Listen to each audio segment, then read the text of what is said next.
Discussion on verses 1 to 29 of 29. This chapter opens by portraying some of the overwhelming and unimaginable events that will unfold on the Day of Judgment, shaking the very foundations of the universe. Its purpose is to awaken people from heedlessness by reminding them that if the strongest and most stable elements of creation are brought to collapse, then what hope does the weak human being have of escape? Chapter 81 at Takwir, verses 1 to 4. When the sun is wrapped up, and when the stars fall dispersing, and when the mountains are removed, and when full-term she-camels are neglected. These verses illustrate a complete breakdown of the natural order.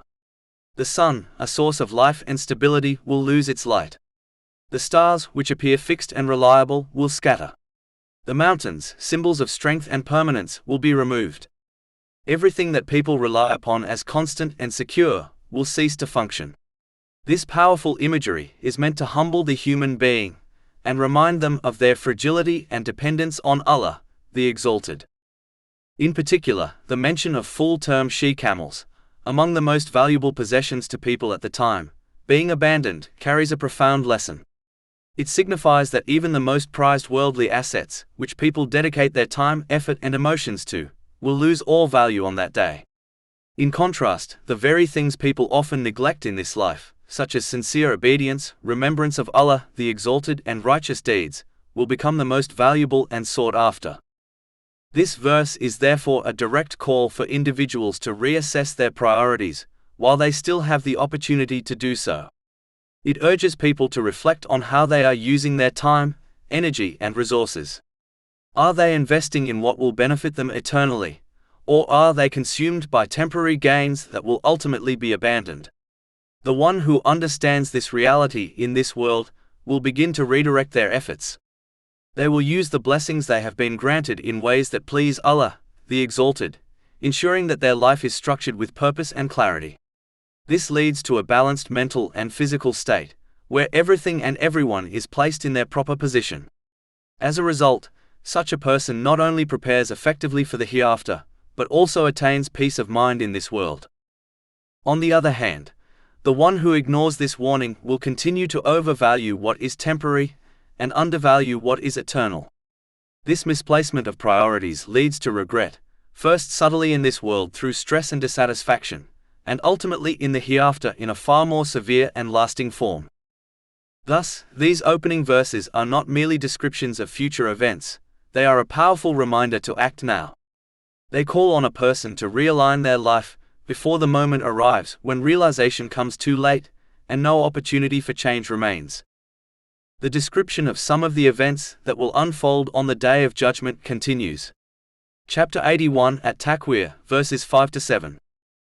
And when the wild beasts are gathered, and when the seas are filled with flame, and when the souls are paired. The pairing of souls on the Day of Judgment signifies that individuals will be grouped with others who share similar qualities, beliefs, and actions, and they will be judged accordingly. This carries a powerful warning regarding the importance of companionship, as the relationships a person maintains in this world directly influence their conduct and ultimate outcome in both worlds. Human beings are inherently social, and their character, habits, and worldview are continuously shaped by those around them, whether in beneficial or harmful ways. This influence may be immediate or gradual, but it is always profound and far-reaching. Companionship is therefore never neutral. It is a decisive factor in shaping one's inner and outer state. The traditions of the Holy Prophet Muhammad, peace and blessings be upon him, emphasize this reality clearly, such as the hadith recorded in Sunan Abu Dawood, number 4833, which illustrates how a person inevitably adopts the qualities of their companions. Just as one who spends time in a place of pleasant fragrance carries that scent with them, while one who remains in a place of smoke is affected by it, a person likewise absorbs the moral and spiritual condition of those they associate with. Those who surround themselves with righteous and sincere individuals will find their hearts inclined toward obedience to Allah, the Exalted. Their companions will serve as a constant reminder of accountability, encouraging them to use their blessings correctly and to prepare for the Day of Judgment. In such an environment, a person's intentions are purified, their character is refined, and they develop balance across their mental, physical, and spiritual states. This leads to a life marked by clarity, purpose, and inner peace. In contrast, those who associate with the heedless and misguided gradually begin to reflect their behavior and attitudes. This transformation may occur subtly, but over time it weakens a person's awareness of Allah, the Exalted, and erodes their sense of purpose. They become increasingly inclined to follow their desires, misuse their blessings, and neglect their responsibilities. This inner corruption distorts their understanding, causing them to misjudge right and wrong, misplace priorities, and disrupt the balance within their lives. When obedience to Allah, the Exalted, is replaced with the pursuit of temporary pleasures, the heart becomes unsettled. Even if such a person appears outwardly content, inwardly they often experience anxiety, dissatisfaction, and instability. Their relationships suffer, their thoughts become unsettled, and their hearts carry the burden of regret. Thus, the harm of poor companionship extends beyond worldly difficulties, leading ultimately to loss in the hereafter.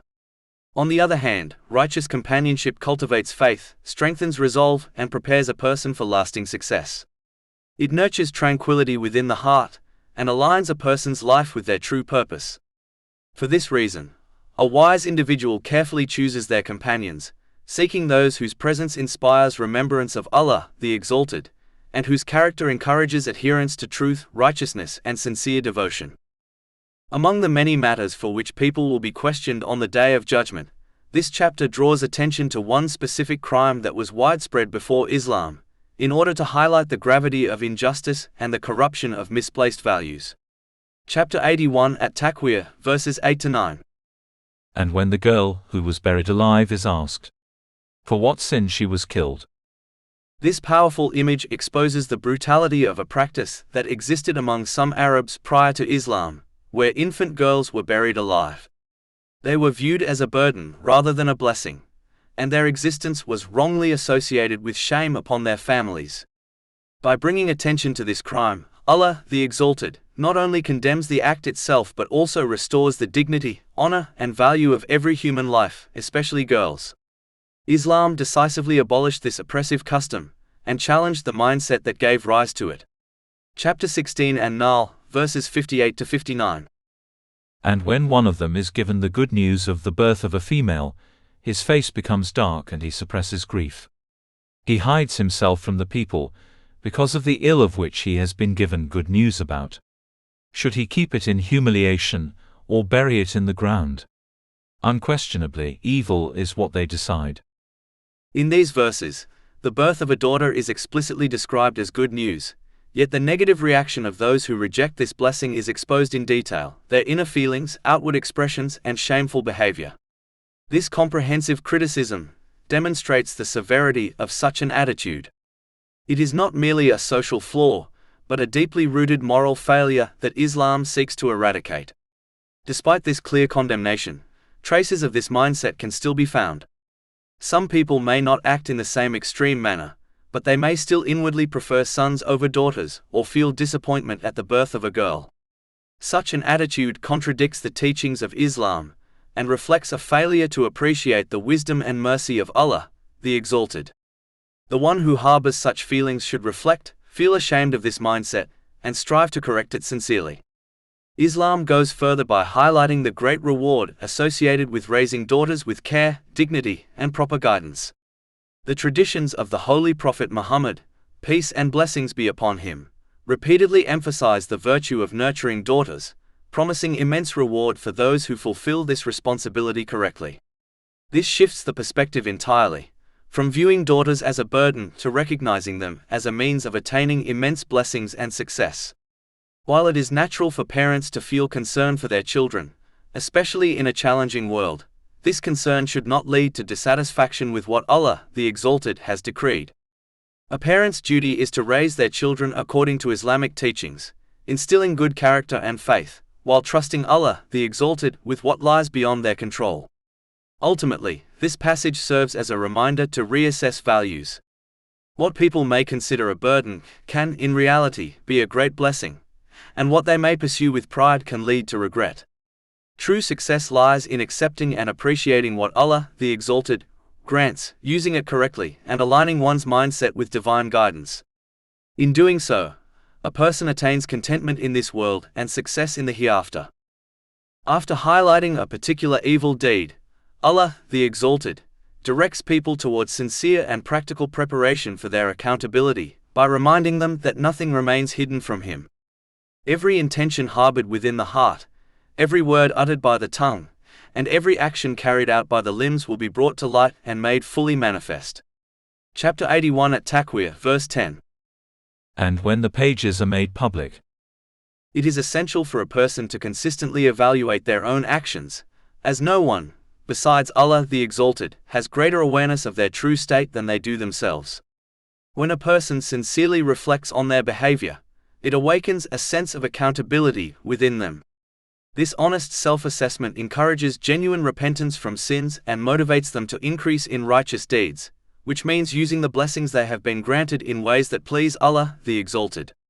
Through this process, a person gradually achieves balance in their mental and physical state, and learns to place everything and everyone in their proper position. This, in turn, leads to peace of mind in both this world and the hereafter. In contrast, the one who neglects to review their actions drifts into a state of heedlessness. Without reflection, they continue to misuse their time, energy, and other blessings, often without even realizing it. This results in inner imbalance, confusion in priorities, and the misplacement of relationships and responsibilities. Even if such a person enjoys material comforts, their life will be filled with stress, dissatisfaction, and difficulty. More importantly, their neglect prevents them from preparing for their accountability on the Day of Judgment, making the consequences in the hereafter far more severe. When their deeds are finally weighed, they may find themselves in a position of extreme loss, potentially leading to punishment. The example of a business owner helps clarify this reality. A wise and successful owner regularly reviews their accounts, ensuring that their business remains on the right path and that all obligations are properly fulfilled. This careful monitoring protects them from loss and prepares them for any formal assessments. In contrast, a careless owner who ignores their accounts risks financial failure and penalties. Yet even these worldly penalties are minor when compared to the consequences of failing to assess one's deeds for the final reckoning. The accountability of the hereafter is far more precise and far more serious. Chapter 99 Az-Zalala, verses 7-8. So whoever does an atom's weight of good will see it. And whoever does an atom's weight of evil will see it. Beyond avoiding clear sins, a person should also strive to minimize involvement in vain or pointless activities. While such actions may not always be sinful, they do not contribute to one's success in the hereafter. Time and effort spent on what brings no benefit will become a source of regret when a person realizes that those same moments could have been transformed into lasting rewards. On the Day of Judgment, even a small difference in deeds may carry immense consequences, potentially determining one's ultimate fate. Therefore, regular self-assessment is not merely a recommended habit, it is a necessary discipline. It allows a person to correct their course while there is still time, to replace heedlessness with awareness, and to ensure that their life is aligned with the purpose for which they were created.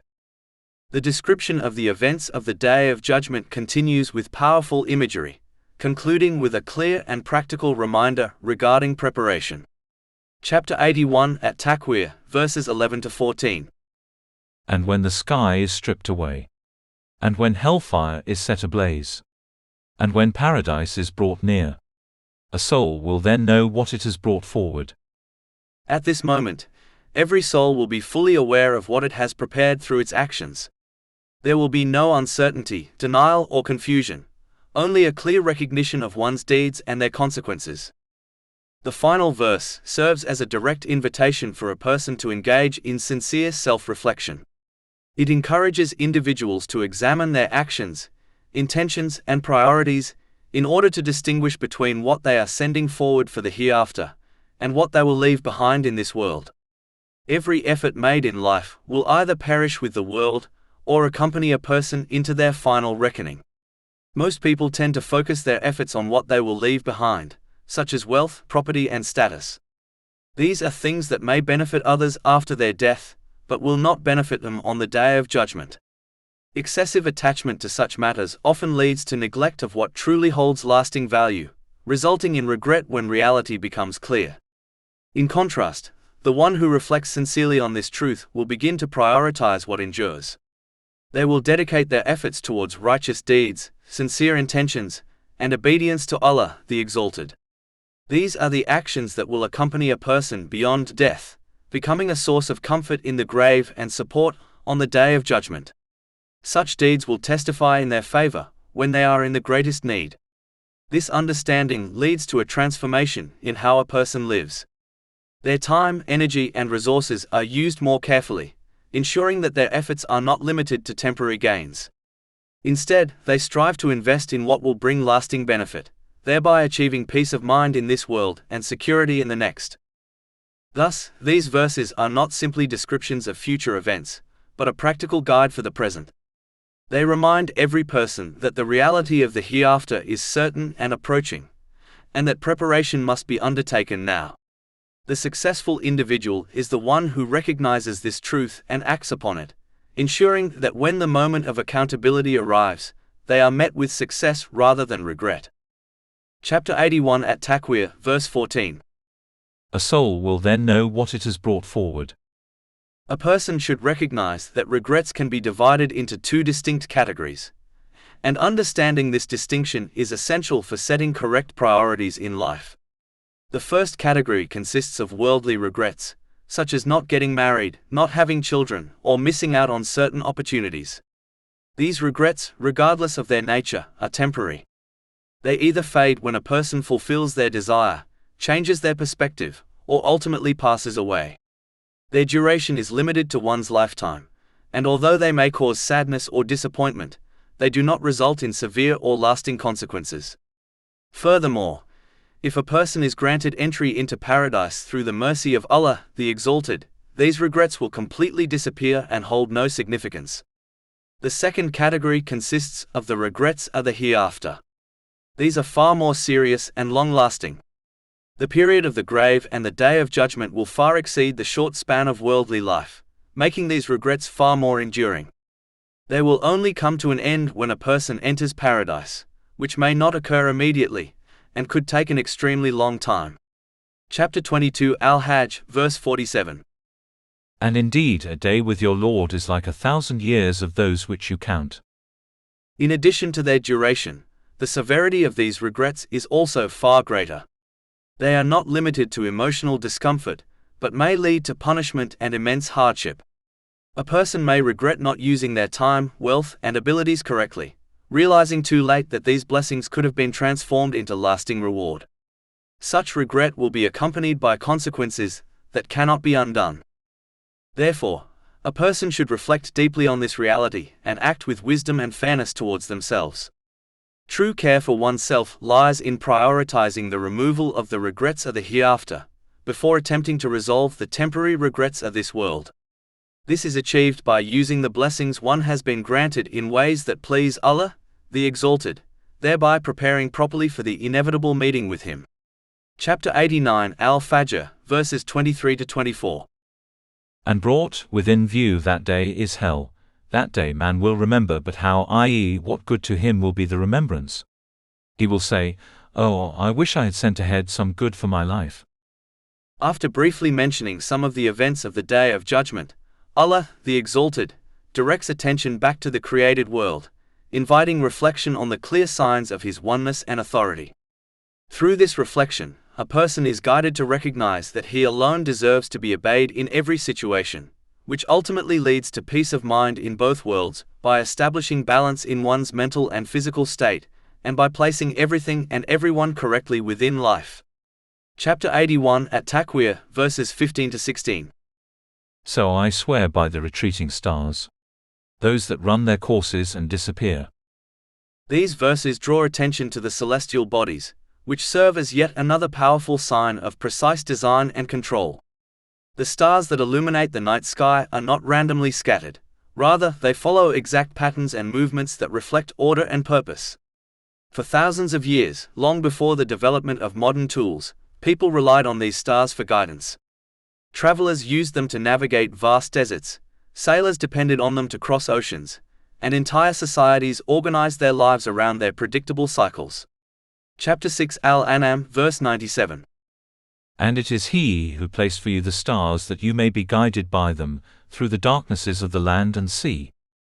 This demonstrates that the stars are not merely distant lights, but serve practical and essential functions. Their consistent positions and movements allowed earlier generations to determine direction, measure time, and identify the changing of seasons. Even in the present age, despite technological advancements, the reliability of these celestial patterns remains unchanged, continuing to serve as a foundation for scientific observation and understanding. The study of the stars reveals a system governed by precision. Their motions are regular, their appearances are timely, and their cycles repeat without fail. Specific stars rise and set at known intervals, signaling seasonal changes. Historically, travelers depended on fixed reference points in the sky to maintain direction over long journeys, and agricultural communities relied on these patterns to determine the correct times for planting and harvesting. This level of consistency and harmony cannot be attributed to chance. Rather, it reflects deliberate arrangement and control.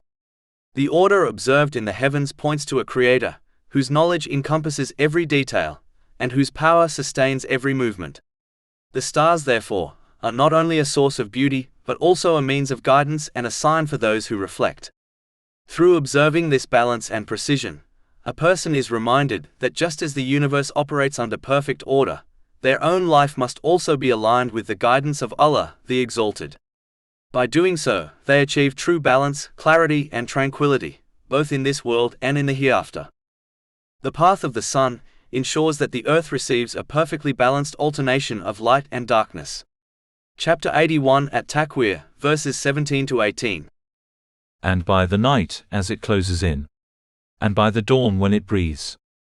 These verses draw attention to the smooth transition between night and day, a process that occurs with remarkable precision and consistency. The gradual arrival of night brings rest and stillness, while the emergence of dawn signals renewal, activity, and life.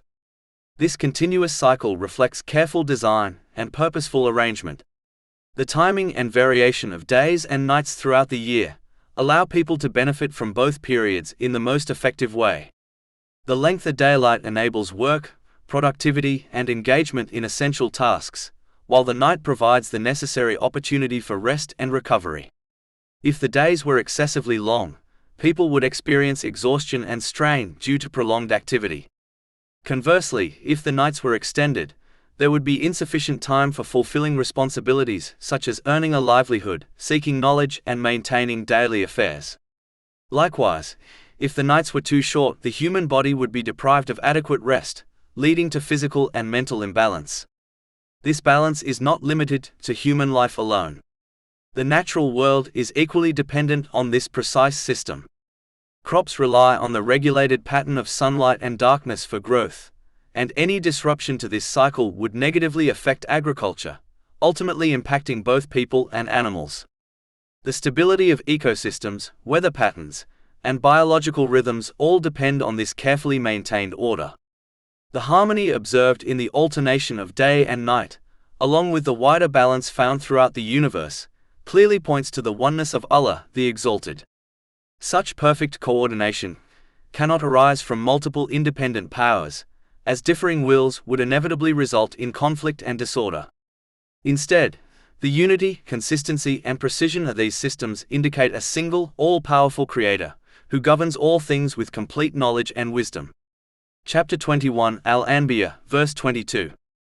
Had there been within them, i.e., the heavens and earth gods besides Allah, they both would have been ruined.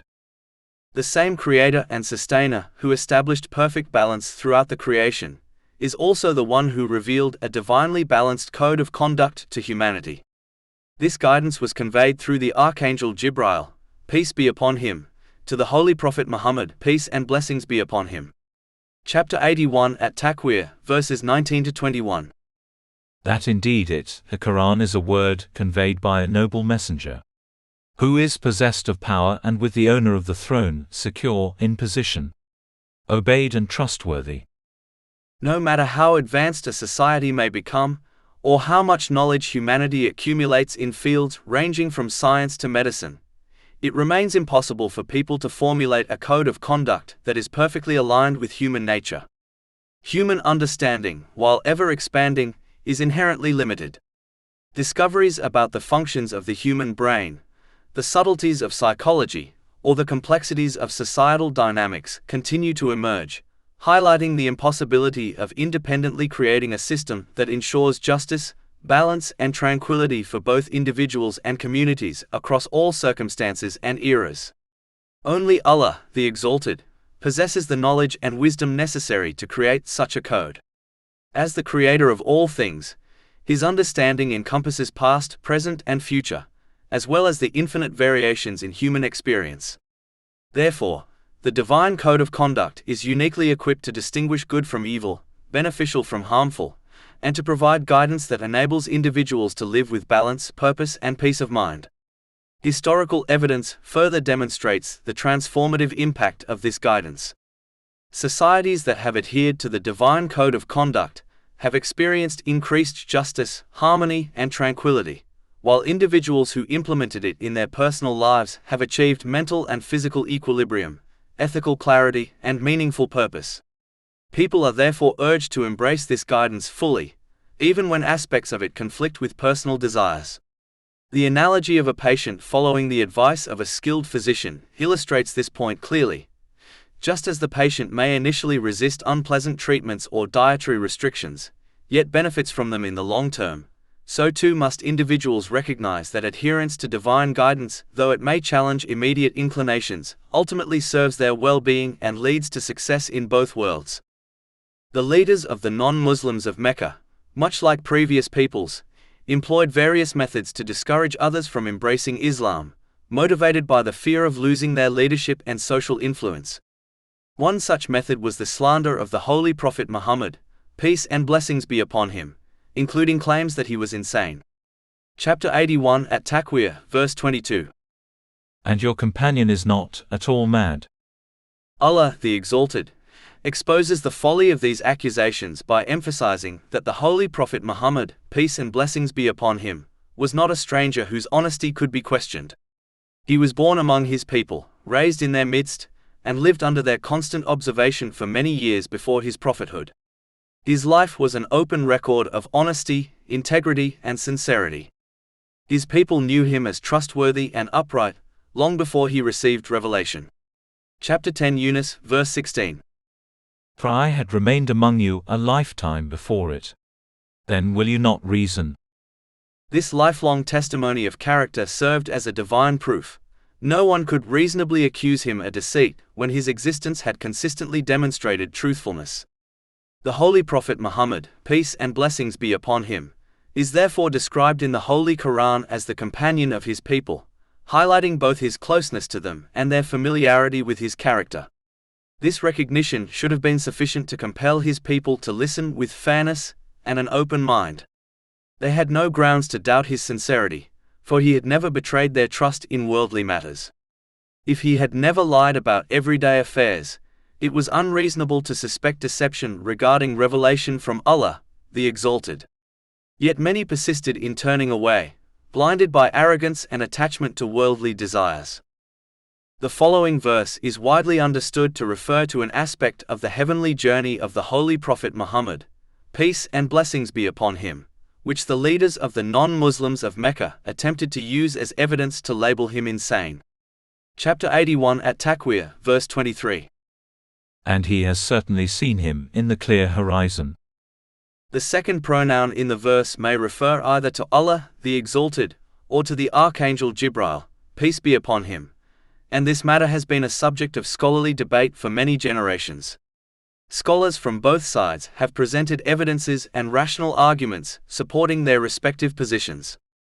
This discussion is detailed in Imam Ibn Kathir's Life of the Prophet, Volume 2, pages 66 to 68, where he outlines the various perspectives and proofs that have been offered over time.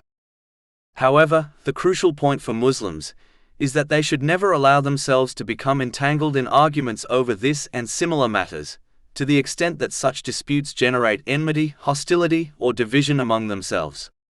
Believing one way or the other does not alter a person's faith or obedience to Allah, the Exalted. and it will not be questioned on the day of judgment, for if it were an essential point, the Muslim nation would have been explicitly informed. Therefore, spending excessive time in prolonged debates, written treatises, or scholarly disputes over this issue is not constructive. Instead, Muslims should focus on matters that, once clarified, directly enhance sincere obedience to Allah, the Exalted. This includes fulfilling His commands, refraining from His prohibitions, and facing destiny with patience in accordance with the traditions of the Holy Prophet Muhammad, peace and blessings be upon him. Additionally, attention should be directed toward matters that will indeed be questioned on Judgment Day, such as fulfilling the rights of others, performing righteous deeds, and using the blessings granted by Allah the Exalted correctly. Unfortunately, persistent arguments and debates over matters of doubtful knowledge have diverted many Muslims from prioritizing these critical issues, and this diversion has been one contributing factor to the overall decline in the general strength, cohesion, and focus of the Muslim community over time. This guidance is directly linked to a hadith of the Holy Prophet Muhammad, peace and blessings be upon him, recorded in Jami at Tirmidhi, number 2518, which instructs that a Muslim should abandon matters that create doubt and act upon what is free from doubt. The overwhelming majority of Muslims are aware of their obligatory duties and the clear prohibitions, such as refraining from alcohol, which leave no room for doubt. Therefore, they should act decisively by fulfilling the obligatory duties and abstaining from clearly prohibited actions, ensuring their deeds align with what is certain and free of ambiguity. All other matters that are voluntary or create doubt within society should be approached with caution and, when in doubt, avoided. Allah, the Exalted, will not hold a person accountable on Judgment Day for refraining from a voluntary act. Rather, He will question those who performed it, inquiring regarding reward, punishment, or forgiveness. Leaving voluntary actions that may cause doubt carries no negative consequence in the hereafter, whereas performing them may result in accountability. It is essential for Muslims to adhere to this concise yet profoundly important hadith, as doing so resolves many disputes and prevents unnecessary conflicts. This principle is reinforced by another hadith of the Holy Prophet Muhammad, peace and blessings be upon him, recorded in Jami at Tirmidhi, number 1205, which clearly states that the lawful and unlawful matters in Islam have been fully clarified to humanity, and all voluntary actions that give rise to doubt should be set aside. Following this guidance safeguards one's religion, protects one's honor, and ensures focus remains on actions that truly benefit an individual in both this life and the hereafter. Allah, the Exalted, then reproves the leaders of the non-Muslims of Mecca by highlighting that the Holy Prophet Muhammad, peace and blessings be upon him, had no worldly benefit to gain from advocating Islam. On the contrary, the more he promoted the message of Islam, the greater the opposition and hardship he faced. This reality demonstrates the sincerity of his intentions, as his advocacy was not motivated by personal gain, but by a genuine desire for people to follow the right guidance. His ultimate aim was for individuals to attain peace of mind in both worlds, achieved through cultivating a balanced mental and physical state, and correctly placing everything and everyone within their lives. Chapter 81 at Takwir, verse 24. And He is not a withholder of knowledge of the unseen. As previously discussed, the leaders of the non-Muslims of Mecca employed various methods to discourage others from accepting Islam, driven by fear of losing their leadership and social influence. One such method involved questioning the authenticity of the Holy Quran, and claiming that its author was someone other than Allah, the Exalted. Chapter 81 at Takwir, verse 25. And the Quran is not the word of a devil expelled. This claim was entirely baseless, as the non-Muslims of Mecca were well versed in the Arabic language and could recognize that the eloquence, structure, and depth of the Holy Quran could not have originated from a created being. Moreover, the Holy Prophet Muhammad, peace and blessings be upon him, had no prior access to previous divine scriptures, a fact acknowledged even by the people of the book and the non-Muslims of Mecca. Consequently, he would not have been aware of the modifications or original teachings within those texts, further affirming the divine origin of the Holy Quran. Chapter 29 Al-Ankabut, verse 48. And you did not recite before it any scripture, nor did you inscribe one with your right hand. Then, i.e., otherwise the falsifiers would have had cause for doubt. In general, the expressions of the Holy Quran are unmatched, with meanings presented in a clear and straightforward manner. Its eloquence surpasses all other literature, and it is entirely free from contradictions, which are present in the scriptures and teachings of other religions. The Holy Quran narrates the history of previous nations in detail. Even though the Holy Prophet Muhammad, peace and blessings be upon him, had no formal historical education. It prescribes all that is good and forbids all that is evil, addressing the needs of both the individual and society to promote justice, security, and peace within every home and community. Unlike poetry, stories, or fables, the Holy Quran avoids exaggeration, falsehood, or boredom. Every verse provides practical guidance, and repeated study continues to reveal new insights and lessons. Its promises and warnings are accompanied by undeniable and clear proofs.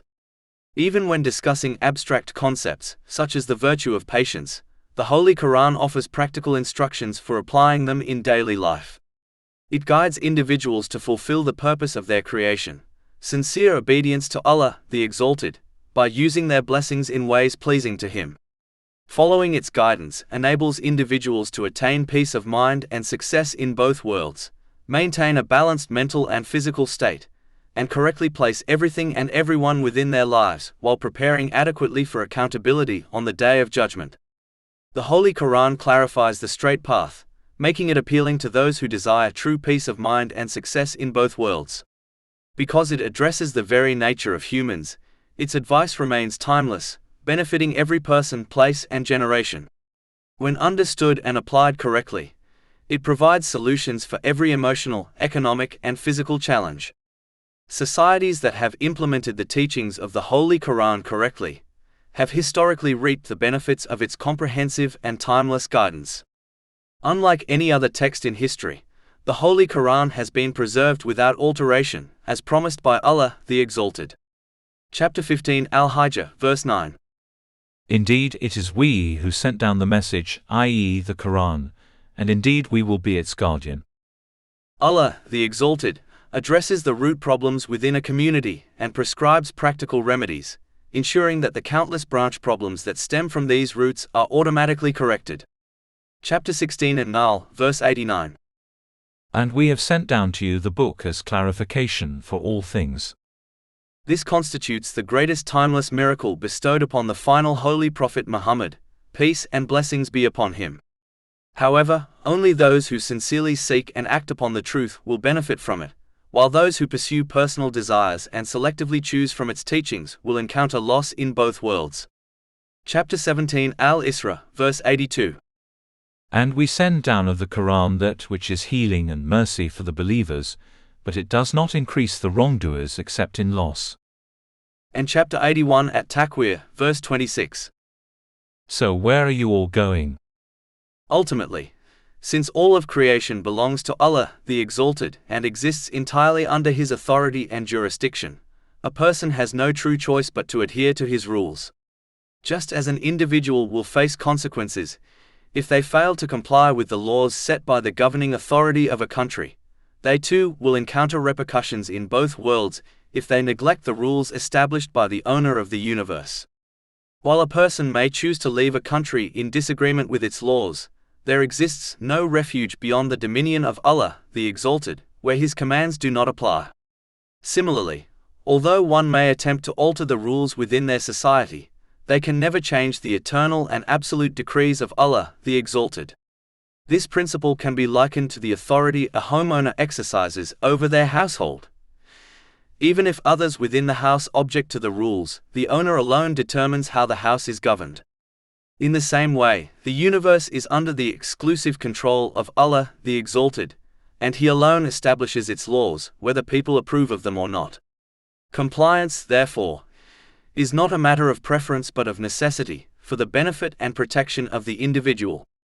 The person who truly comprehends this reality will strive to obey Allah, the Exalted, by utilizing the blessings granted to them, such as time, wealth, knowledge, and abilities, in ways that are pleasing to Him, as outlined in the Holy Quran and the traditions of the Holy Prophet Muhammad, peace and blessings be upon him.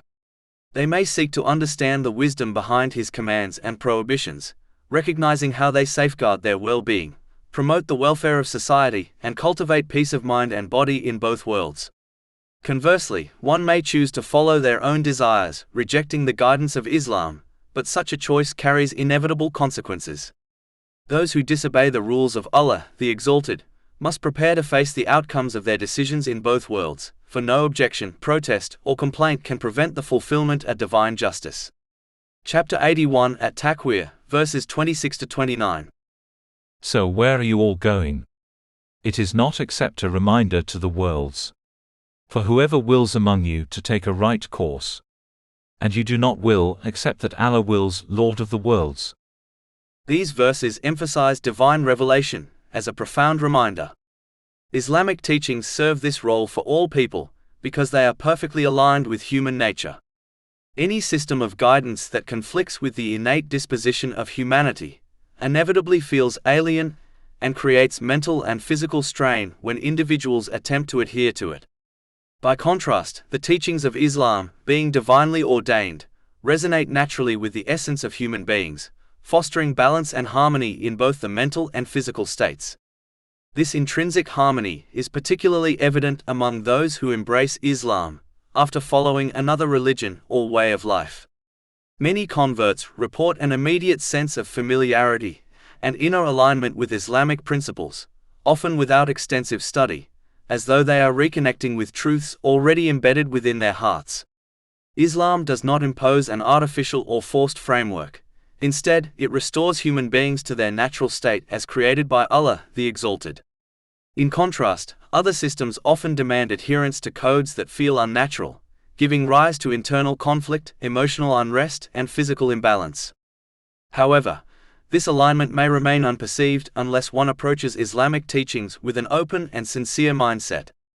Prejudice, arrogance, or uncritical attachment to inherited traditions can obscure the recognition of the innate harmony between revelation and human nature. Yet, when studied and reflected upon with sincerity, divine guidance emerges not as a burden or restriction, but as a restorative force that cultivates equilibrium, nurtures tranquility, and directs humanity toward its true purpose. In this way, divine revelation functions both as a mirror and a compass, a mirror that reflects the intrinsic truth already residing within the human soul, and a compass that guides a person toward peace of mind in both worlds. By following this guidance, an individual attains a balanced mental and physical state, and is able to place all matters and relationships within their life in their proper and rightful order, fostering both worldly contentment and preparedness for the hereafter. A person must accept and act upon Islamic teachings for their own benefit, even when these teachings conflict with their personal desires.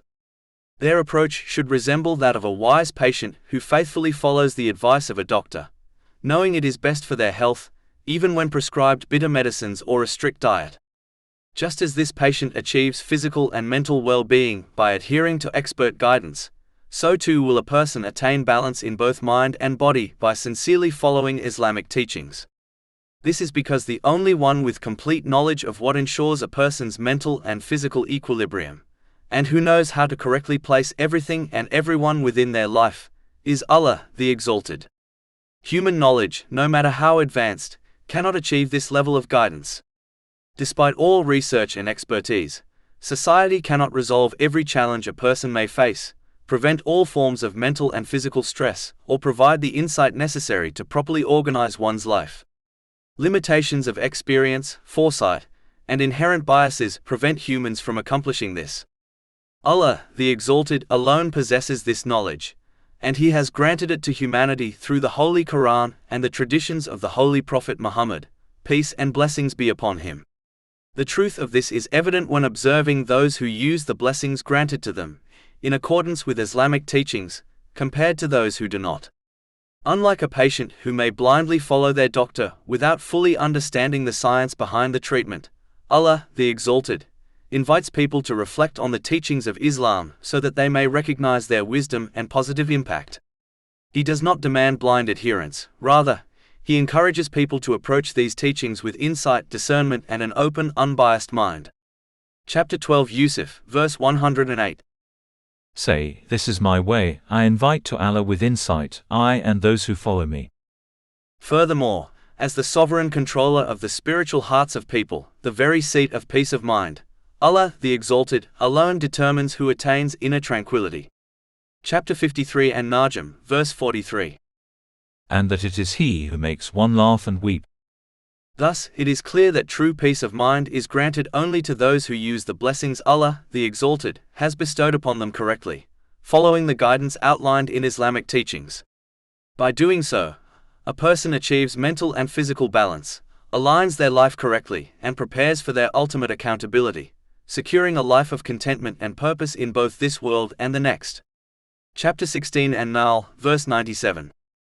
Whoever does righteousness, whether male or female, while he is a believer, we will surely cause him to live a good life, and we will surely give them their reward in the hereafter according to the best of what they used to do. All praise is due to Allah, Lord of the worlds, and may peace and blessings be upon His final messenger, Muhammad, his noble family and companions.